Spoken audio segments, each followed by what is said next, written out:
Bismillahirrahmanirrahim. Ila qawlihi rahimahullahu ta'ala. Kita sudah sampai di pembahasan kemarin sudah membahas tentang sifat-sifat seorang murid yang benar itu.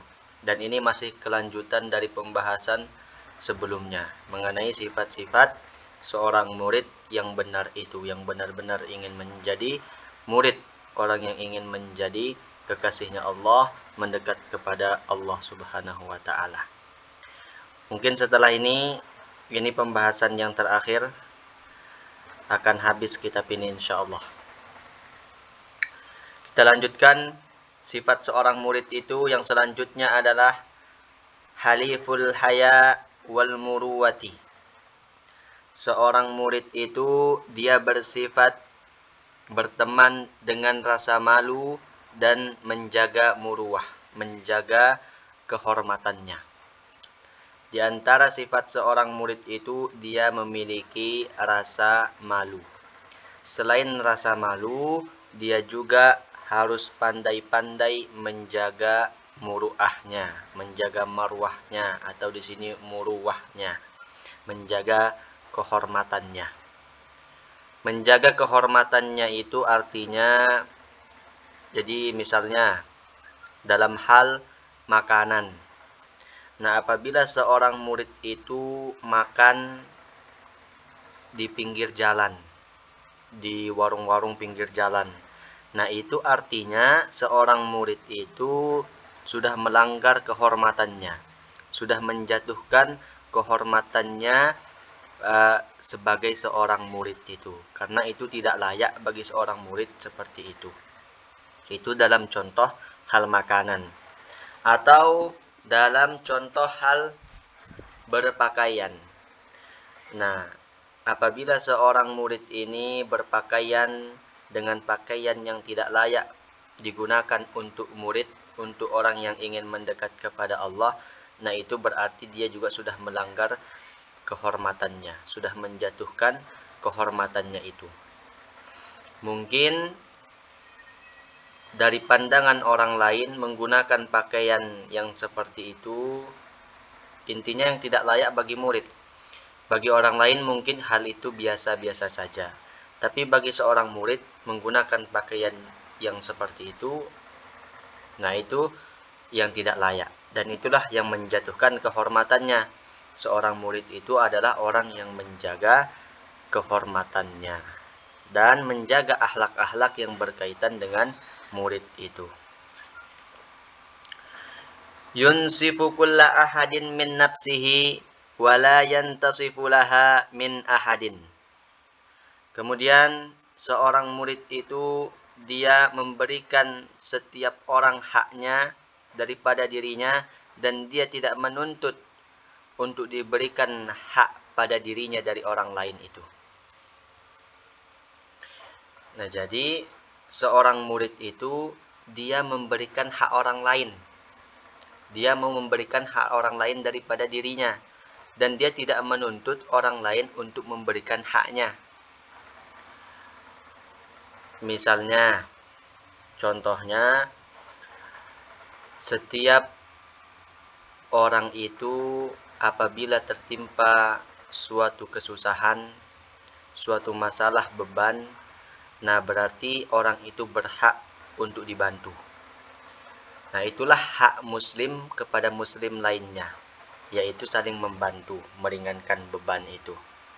Nah, seorang murid ini akan memberikan haknya, hak orang lain daripada dirinya itu. Kalau misalkan dia melihat ada orang lain yang terbebani, ada orang lain yang tertimpa oleh kesusahan, nah dia berusaha untuk menunaikan hak orang lain itu, meringankan bebannya. Yaitu seorang murid itu. Tetapi dia tidak meminta orang lain untuk menunaikan hak dia. Dia tidak meminta orang lain untuk menunaikan haknya dia.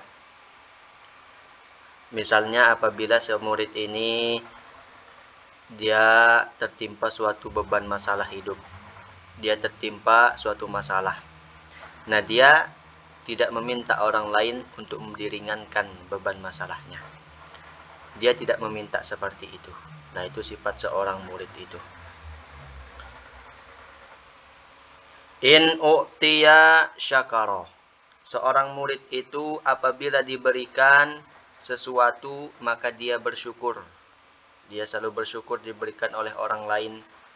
Nah, itu dia bersyukur. Wa in muni'a sabara.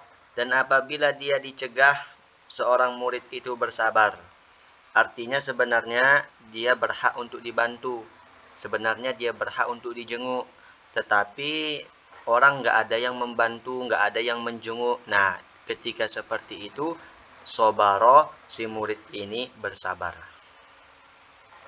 Wa in zolama taba wastaghfara. Apabila dia menzolimi, berbuat aniaya kepada orang lain, berbuat dosa dia si murid ini, maka dia cepat-cepat bertaubat dan istighfar. Artinya dia tidak israr. Israr tidak lama-lama, tidak mengekali dosa itu, tidak menerus melakukannya. Begitu dia sadar, cepat-cepat sadar, kemudian dia bertaubat dan minta ampun. Nah, itu sifat seorang murid itu. Wa in zulima afa wa ghafara.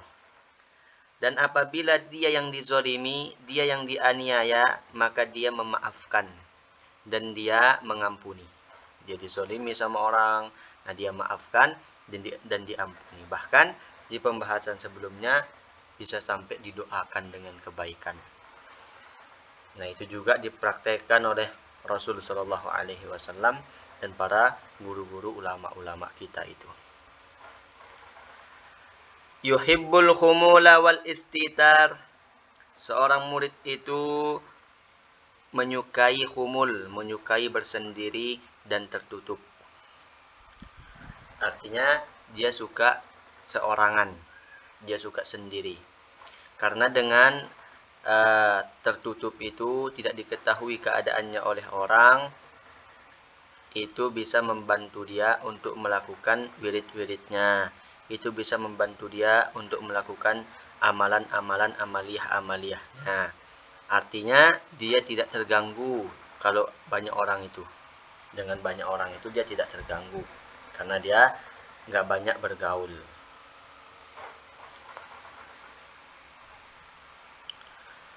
Wa yakrahu dzuhur wal ishtihar.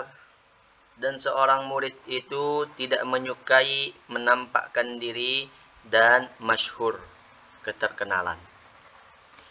Karena dengan terkenal itu bisa nanti akan menyebabkan terganggu ibadah-ibadahnya itu. Itu sebabnya. Berbeda halnya dengan orang yang sudah sampai kedudukan ma'rifat, kedudukan yang hatinya itu ikhlas. Nah, orang seperti itu sudah tidak ada masalah. Mau dia terkenal, mau dia masyhur, mau dia mastur, tertutup. Nah, itu tidak masalah. Karena hatinya sudah bisa dijaga. Dan memang Allah yang menampakkan dia di posisi itu. Bukan dibuat-buat ingin terkenal. Tapi Allah lah yang menampakkan orang itu agar diketahui oleh orang. Supaya orang lain itu bisa mengambil manfaat yang lebih banyak dari orang tersebut. Nah, itu beda sama murid. Kalau murid hendaknya dia minta supaya keadaannya itu ditutupi. Dia minta kepada Allah supaya keadaannya itu tidak diketahui orang untuk bisa dia laksanakan tugas-tugasnya sebagai murid itu. Mengamalkan wirid-wiridnya, mengamalkan amaliyah-amaliyah tugas-tugasnya sebagai seorang murid itu. Lisanuhu an kulli ma la ya'nihi makhzunun. Ucapannya seorang murid itu dari setiap apa yang tidak mengandung manfaat, nah itu tersimpan. Artinya ucapannya itu ada remnya, ada barometernya. Karena perkataan itu ada yang bersifat perkataan itu wajib, ada perkataan itu yang harus dikeluarkan sunnah, ada perkataan itu yang haram, ada perkataan itu yang apabila dikeluarkan mubah. Nah, seorang murid itu lisannya, ucapannya hanya berputar pada ucapan yang wajib, ucapan yang sunnah, dan ucapan yang mubah. Dan mubah itu pun yang ada manfaatnya. Nah, itu lisannya seorang murid itu. Wa qalbuhu ala taqsirihi fi ta'ati rabbih mahzunun. Dan hatinya seorang murid itu atas kekurangannya di dalam taat kepada Tuhannya, itu dia bersedih. Nah, hati seorang murid itu selalu bersedih apabila terlewatkan berbuat baik, terlewatkan ibadah kepada Tuhannya. Dia nggak sempat buat ini, dia nggak sempat buat itu. Nah, ada di dalam hatinya itu perasaan mahzun, perasaan bersedih. Itu tandanya seorang murid. Apabila ada geritikan hati bersedih, apabila terlewatkan bentuk ibadah itu. Misalnya dia mau sholat berjamaah. Kemudian sampai di masjid, orang sudah selesai sholat, sudah bubar karena dia terlambat. Nah, hati seorang murid ini bersedih. Ya Allah, tidak dapat saya sholat ini berjamaah. Atau misalkan dia terbiasa sholat tahajud, bangun tahajud. Kemudian suatu ketika dia telat bangunnya, padahal sunnah. Nah, karena sudah terbiasa dan nyaman dengan itu, akhirnya dia bersedih. Tidak dapat tahajud ya Allah, atau tidak dapat duha ya Allah. Nah, itu tandanya hati seorang murid itu. Dia bersedih ketika tidak mendapatkan ketaatan, terlewatkan ketaatan itu. Wa qalbuhu, udah itu. Mana dia? La yudahinu fiddin. Dan seorang murid itu dia tidak bermudahanah di dalam agama. Bermudahanah itu artinya dia tidak memperdulikan apapun selama dia bertugas menjalankan tugasnya sebagai orang yang beragama Islam. Menjalankan tugasnya sebagai murid. Artinya dia tidak memperdulikan kalau aku berbuat begini nanti orang mencela aku. Kalau aku berpendapat seperti ini nanti orang menyindir-sindir aku. Nanti aku dijauhi kalau aku berkata seperti ini, berbuat seperti ini. Dan perkataan perbuatannya itu masih dalam syariat, masih dalam ketentuan yang diridhoi oleh Allah. Nah, dia tidak peduli perkataan orang lain, tapi yang dia tuju adalah keridhaan Allah.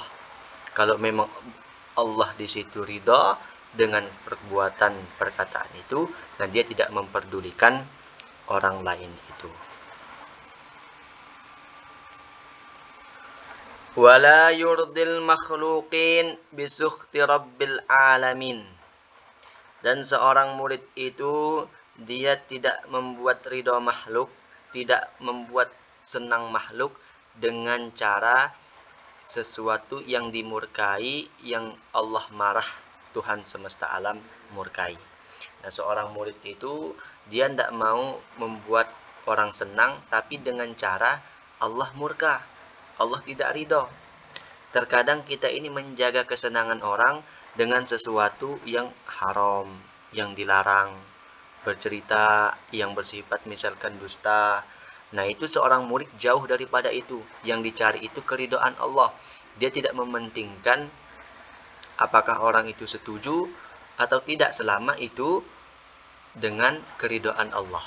Yang dicari itu persetujuan keridhaan Allah.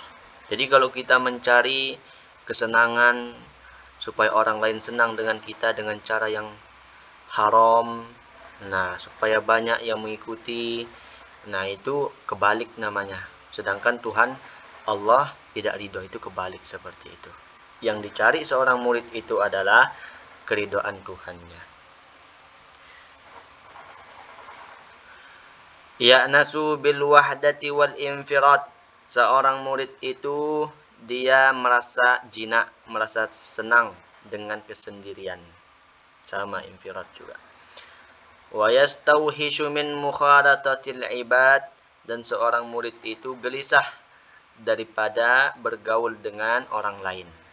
Jadi artinya seorang murid itu dia senang sendiri dan dia merasa gelisah apabila bergaul dengan orang lain. Kok bisa? Kenapa merasa gelisah bergaul dengan orang lain? Karena dengan sendiri itu yang pertama keuntungannya dia bisa melakukan ibadah tanpa terganggu. Itu pertama. Yang kedua, dia bisa lebih tenang, lebih fokus, lebih khusyuk di dalam ibadah itu. Terkadang kalau kita itu banyak bergaul, nah hati kita ini sering lupa dengan Allah Subhanahu wa taala. Terkadang dengan bergaul yang banyak itu juga kita tidak sadar terjatuh pada sesuatu yang bersifat tidak diridhoi oleh Allah, yang bersifat dosa itu. Nah, itu dia senang sendiri. Artinya bukan berarti juga kesendiriannya diisi dengan maksiat. Bukan. Dia sendiri itu dengan perasaan, dengan sendirinya itu ibadahnya lebih tenang, tidak terganggu dengan orang lain, lebih khusyuk. Tapi kalau dia tidak mampu seperti itu, malas dengan sendiri dia berbuat maksiat, maka lebih baik dia berteman banyak kawan-kawan orang yang soleh. Nah itu memang dianjurkan. Maksudnya di sini adalah ketika dengan kesendiriannya itu dia merasa tenang ibadah.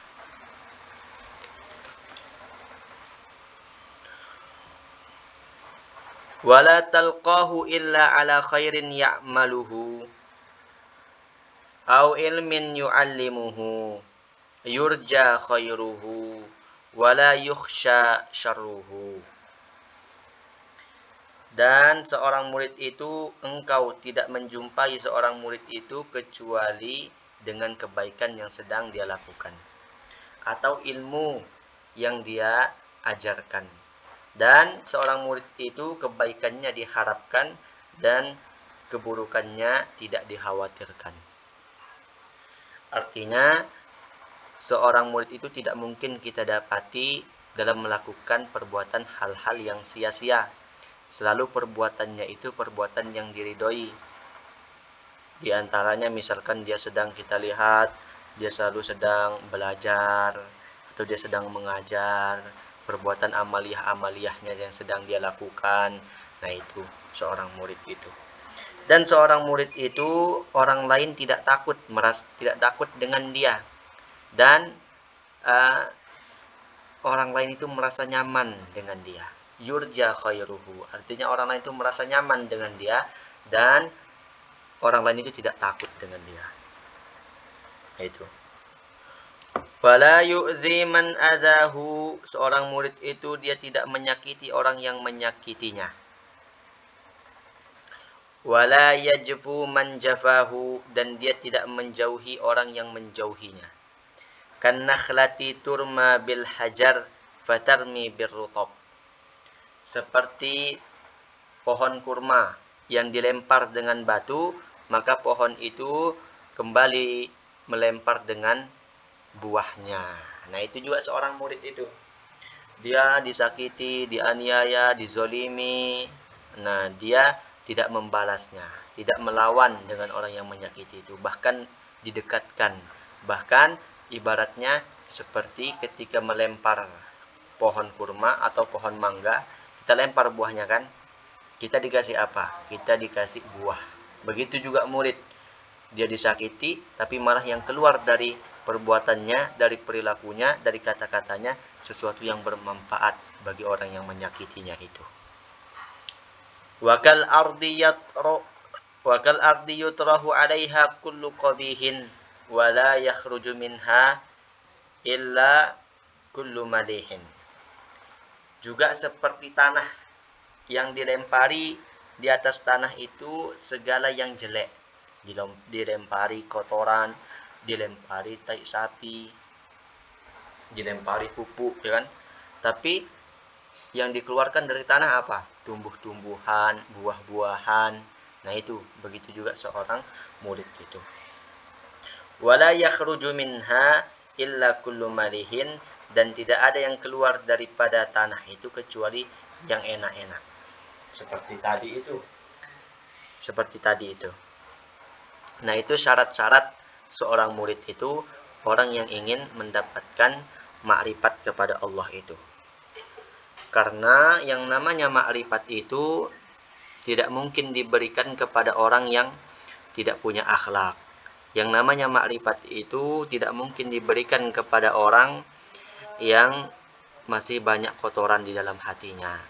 Yang namanya makrifat itu tidak mungkin diberikan kepada orang yang dalam hatinya masih ada sifat dengki, iri hati. Nah itu, jauh daripada makrifat. Karena makrifat ini juga salah satu ilmu yang sangat penting, yang derajatnya itu luar biasa. Kalau diibaratkan itu, ilmu makrifat ini misalnya seperti permata. Kalau kita punya permata, kita tidak mungkin memberikan permata ini kepada orang yang kita tidak percayai, yang belum layak kita percayai untuk menjaga permata ini. Begitu juga dengan ilmu makrifat itu, Allah tidak mungkin memberikan kepada orang yang belum layak. Atau misalkan juga seperti ilmu makrifat ini seperti minuman yang lezat, minuman yang enak. Minuman yang lezat ini, yang enak ini tidak mungkin dituangkan ke dalam gelas, ke dalam cangkir, yang cangkir itu masih ada kotorannya, masih tidak bersih, bau dan lain sebagainya. Tidak mungkin dituangkan ke situ, akan merusak rasa minuman ini. Begitu juga ma'rifat itu, tidak mungkin dituangkan ke dalam hati yang masih kotor.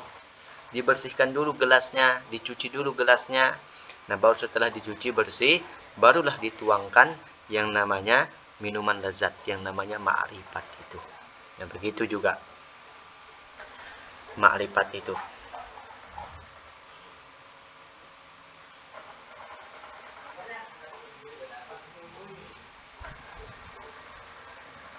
Kemudian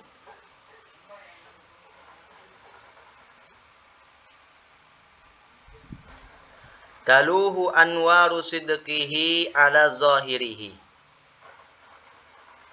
Nampak cahaya kebenaran murid itu atas zahir-zahirnya.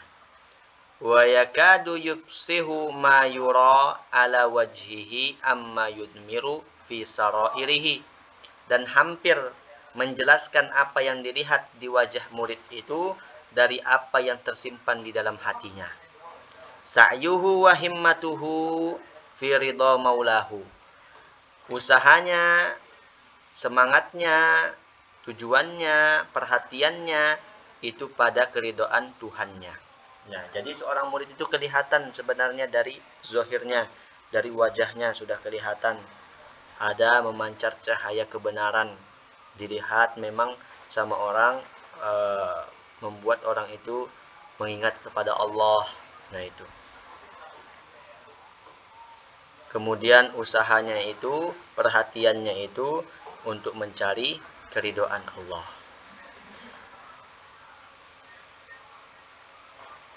Apabila kita ini ingin membujuk orang,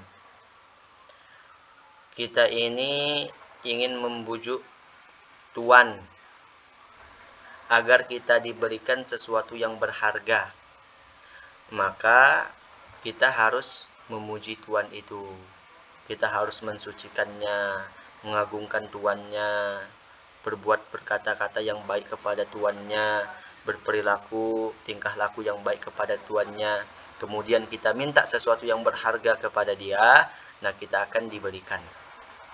Tapi kalau perbuatan kita tidak menyenangi hati tuan, perbuatan kita tidak diridhoi, perkataan kita tidak diridhoi oleh tuan, nah apabila kita meminta sesuatu yang berharga itu, nah kita tidak bakalan dikasih. Begitu juga pemahaman tentang apabila kita ingin mendekat kepada Allah, ingin meminta sesuatu kepada Allah, maka puji dulu Allah. Buat Allah itu senang kepada kita. Carilah keridhaan maulahu, keridhaan Tuhan itu.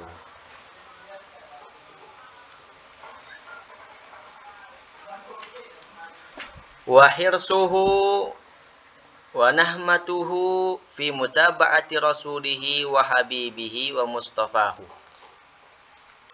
Kemudian seorang murid itu keinginannya, wa nahmatuhu sama keinginannya juga, yaitu mengikuti Rasulullah sallallahu alaihi wasallam, Habibullah, kekasihnya Allah dan pilihannya Allah.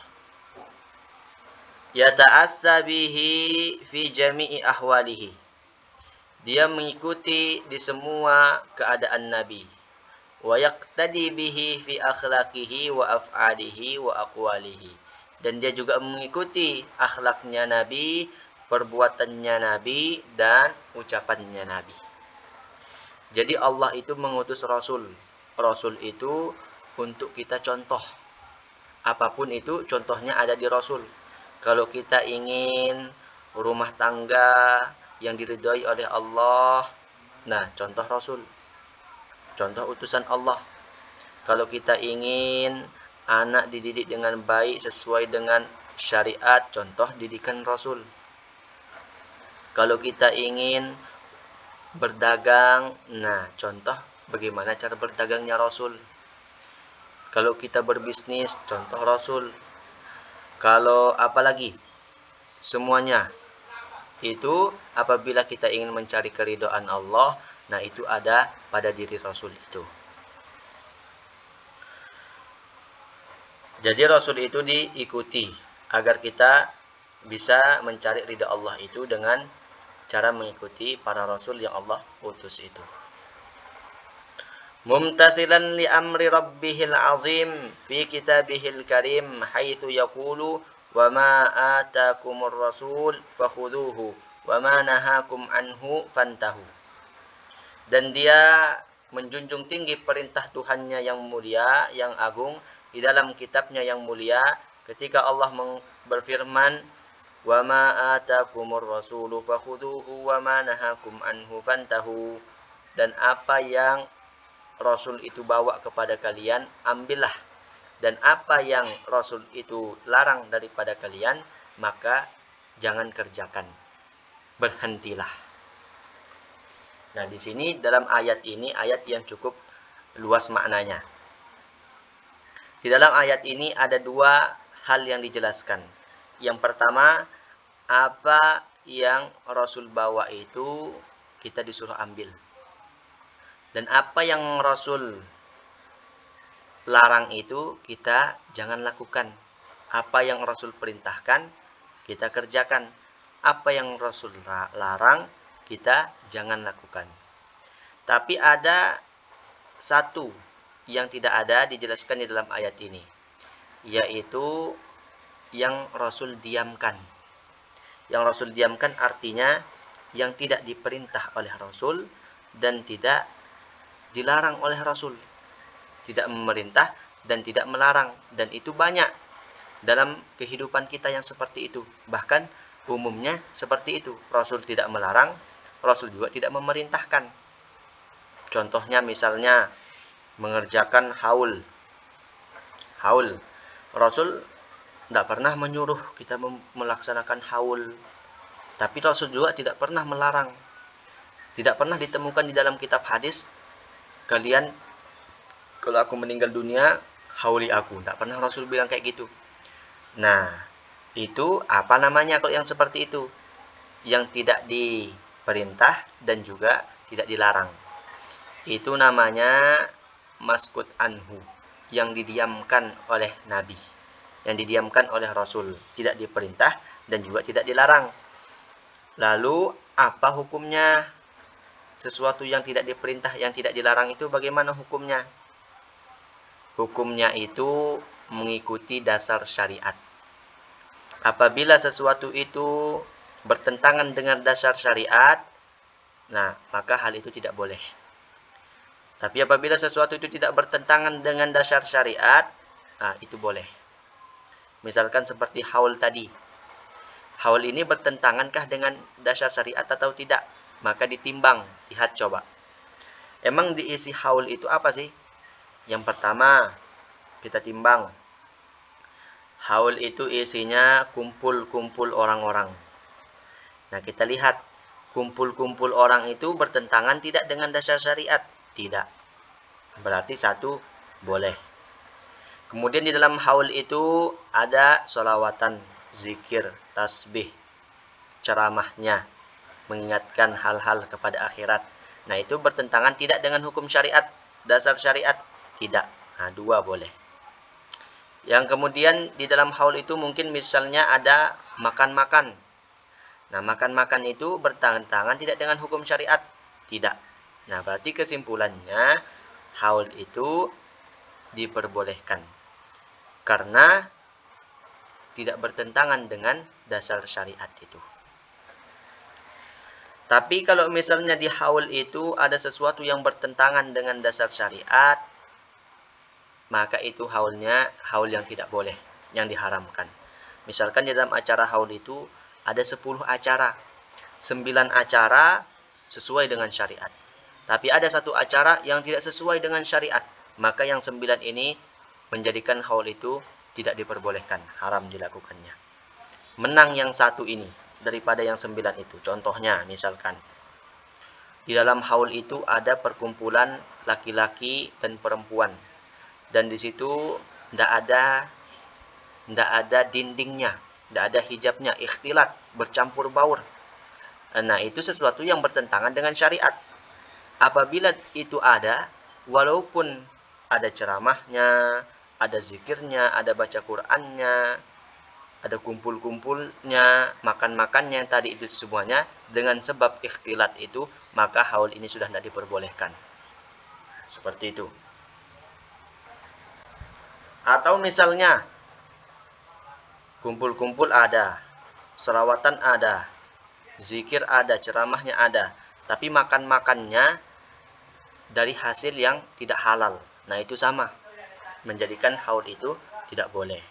Begitu juga dengan semuanya itu yang lain-lain seperti maulid. Nah, kita lihat apa isi maulid itu, timbang dengan hukum syariat, apakah bertentangan apa tidak. Kumpul-kumpul, ada selawatan, menceritakan kisah Nabi, ada baca Al-Qur'annya, makan-makan. Nah, itu tidak bertentangan dengan syariat. Kemudian tidak ada ikhtilat antara laki-laki dan perempuan. Nah, apabila seperti itu, maka maulid itu juga diperbolehkan. Memang tidak ada Rasul memerintahkan peringati hari lahirku, enggak ada. Kalau Rasul memperingati hari lahirnya dengan berpuasa, ada. Tapi menyuruh kita supaya peringati hari lahirku, adakan maulid, nah itu enggak ada. Tapi Rasul juga tidak pernah melarang. Nah, itulah kita timbang dengan hukum syariat itu. Nah, itu seorang murid tadi, kita kembali kepada murid tadi. Itu adalah orang yang mengambil apa yang Rasul perintahkan dan menjauhi apa yang Rasul larang itu. Laqad kana lakum fi Rasulillahi uswatun hasanah liman kana yarjullaha wal yawmal akhir wa dzakarallaha katsira. Sungguh pada kalian itu di dalam diri Rasulullah itu terdapat suri tauladan yang baik bagi orang yang mengharapkan bertemu dengan Allah dan mengharapkan akhirat itu, surga itu. Dan orang-orang yang mengingat Allah dengan banyak. Wa may yuti'ir rasul faqad ata Allah. Barang siapa yang mentaati Rasul, dia telah mentaati Allah. Innal ladzina yubayyi'unaka innama yubayyi'una Allah. Sesungguhnya orang-orang yang mengadakan baiat kepadamu wahai Muhammad, sesungguhnya sebenarnya dia juga mengadakan baiat kepada Allah. Baiat itu artinya janji setia. Nah, dulu di zaman Rasul itu, zaman Nabi itu, orang-orang Ansor itu datang kepada Nabi melakukan baiat, janji setia untuk melakukan amalan ini, hal-hal ini. Nah, itu namanya baiat. janji setia. Qul in kuntum tuhibbunallah fattabi'uni yuhibbukumullah wa yaghfir lakum dzunubakum wallahu ghafurur rahim. Katakanlah, jika kalian mencintai Allah, maka ikutilah Nabi Muhammad, ikutilah aku, maka Allah akan mencintai kalian dan mengampuni dosa-dosa kalian, dan Allah itu Maha Pengampun lagi Maha Penyayang. فَلْيَحْذَرِ الَّذِينَ يُخَالِفُونَ عَنْ أَمْرِهِ أَنْ تُصِيبَهُمْ فِتْنَةٌ أَوْ يُصِيبَهُمْ عَذَابٌ أَلِيمٌ. Dan berhati-hatilah, hendaklah berhati-hati orang yang piwal, orang yang menyeleweng dari perintah Tuhannya, berhati-hati daripada ditimpa oleh fitnah kepada mereka atau ditimpa azab yang pedih kepada mereka itu. Fatarahu fi ghayatil hirsi ala mutaba'ati nabiyhi mumtathilan li amri rabbih. Engkau melihat seorang murid itu sangat ingin mengikuti nabinya, semata-mata menjunjung perintah Tuhannya. Waragiban fil wa'dil karim wa hariban minal wa'idil alim. Al-waridaini fil ayati allati awradnaha wa fima lam nuridhu mimma huwa fi ma'naha. Al-mustamilati ala al-bisharati bi ghayatil fawzi wal falah lil muttabi'ina lir rasul.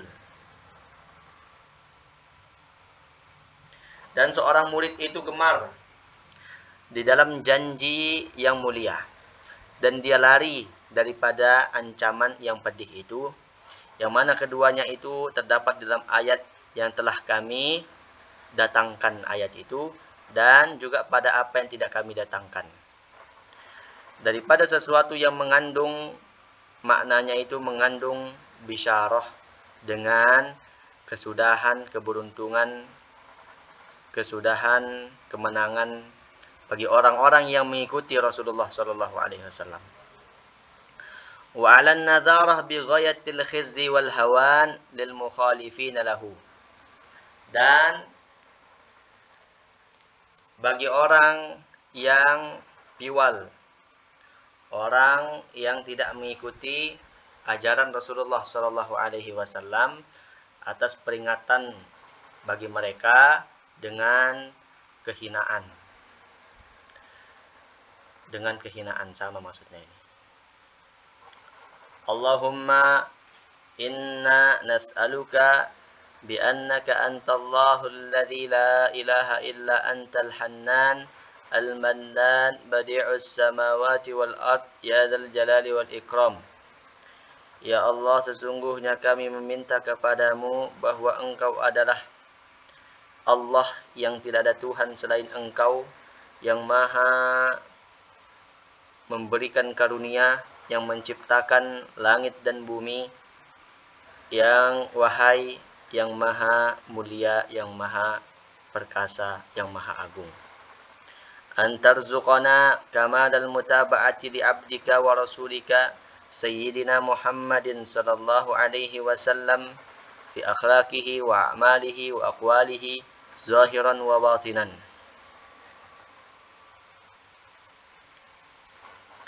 Dan semoga Engkau memberikan kepada kami mudah untuk mengikuti hamba-Mu, Rasul-Mu, junjungan kita Nabi Muhammad sallallahu alaihi wasallam di dalam akhlaknya, amalnya, perkataannya, baik itu zahir maupun batin, supaya kita bisa mengikuti Nabi. Wa tuhyana wa tumitana ala dzalik bi rahmatika ya arhamar rahimin. Dan Engkau menghidupkan kami, mematikan kami dengan yang demikian itu, mengikuti Rasul dengan rahmat-Mu, wahai yang maha pengasih lagi maha penyayang. Allahumma rabbana lakal hamdu hamdan katsiran tayyiban mubarakan fih kama yanbaghi li jalali wajhika wa azimi sultanik. Ya Allah,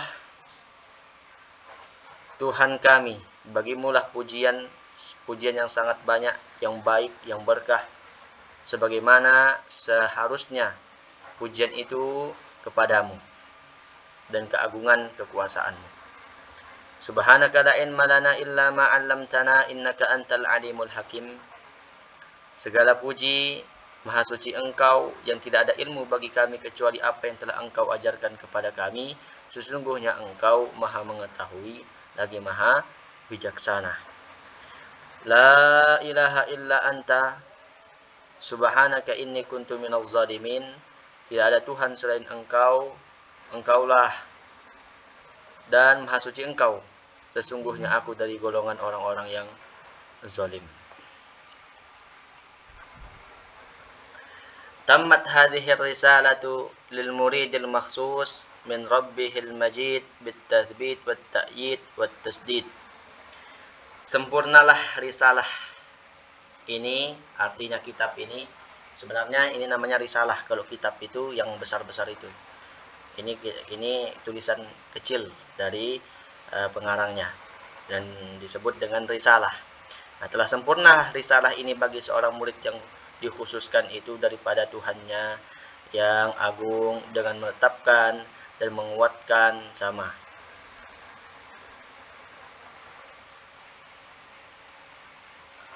Wa kana bihamdillahi imla'uha bisab'i layalin aw thamanin min syahri Ramadan sanata ihda wa sab'in wa alfin min hijratihi sallallahu alaihi wasallam tasliman katsira walhamdulillahi rabbil alamin. Nah, kitab ini selesai pada 7 malam atau malam ke-8 tahun 1071 Hijriah. Ya, 1071 ya.